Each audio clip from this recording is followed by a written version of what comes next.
নমস্কার বন্ধুরা, সবাইকে স্বাগত জানাই আমাদের রান্নাঘরে। তো আজকে নিয়ে চলে আসলাম আলু সোয়াবিনের তরকারি, কষা কষা তরকারি। তো কিভাবে আলু সোয়াবিন রান্না করব সেটাই তোমাদের সাথে শেয়ার করব। তো পুরো ভিডিওটা দেখতে থাকো। প্রথমে আমি একটা কড়াই নিয়েছি, তাতে পরিমাণ মতন জল দিয়ে দিলাম। জলটা গরম হয়ে গেলেই আমি সোয়াবিনগুলোকে একটু সিদ্ধ করে নেব।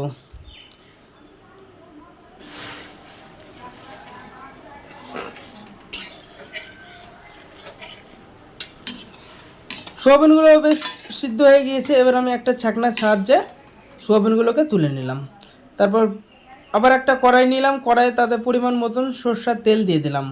সরষের তেল গরম হয়ে গেলে তাতে আলুগুলোকে ভেজে নেব।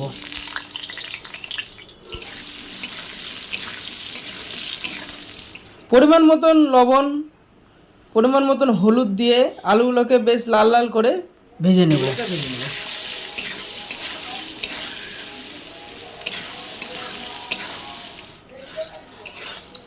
আলুগুলো ভাজা হয়ে গিয়েছে। এবার আমি একটা পাত্রে আলুগুলোকে তুলে নেব।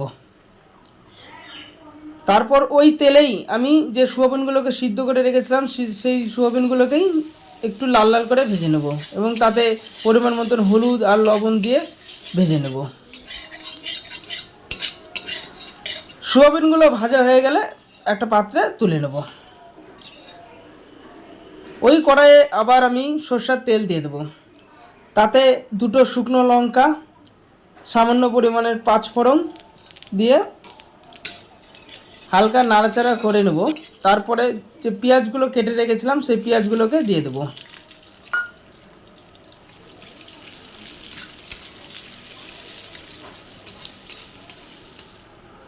এরপর একটা ছোট টমেটো কেটে রেখেছিলাম, সেই টমেটোগুলোকে পেঁয়াজের মধ্যে দিয়ে দেবো। আর টমেটো আর পেঁয়াজগুলো যাতে সেদ্ধ হয় তার জন্য সামান্য পরিমাণের লবণ আমি দিয়ে দিলাম, যাতে তাড়াতাড়ি সেদ্ধ হয়।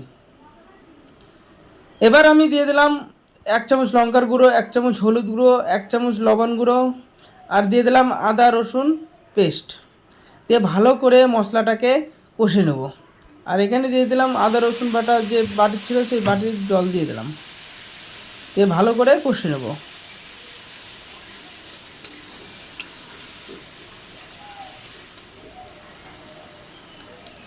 এবার সামান্য পরিমাণের আমি গরম মশলা ব্যবহার করলাম সেন্টের জন্য।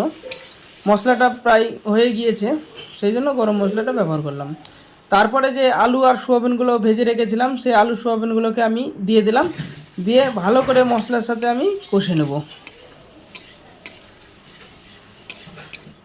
সামান্য পরিমাণ কষার জন্য একটু জল দিলাম, দিয়ে কষে নেব ভালো করে।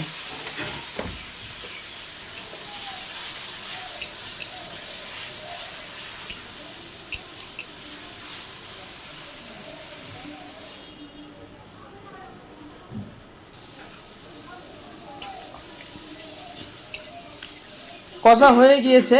এবার আমি পরিমাণ মতন জল দিয়ে দেব, যতটা জল দরকার ততটা জল দেব।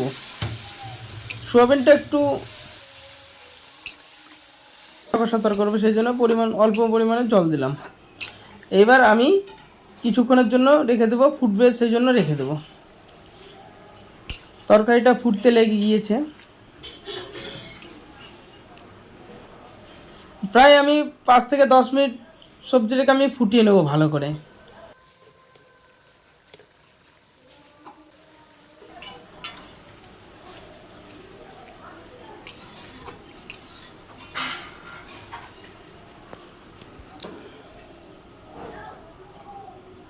সবজিটা হয়ে গেল। এবার শেষে আমি একটা গরম মশলার প্যাকেট কেটে এতে হালকা করে ছিটিয়ে দিলাম, দিয়ে নামিয়ে নেব একটা পাত্রে।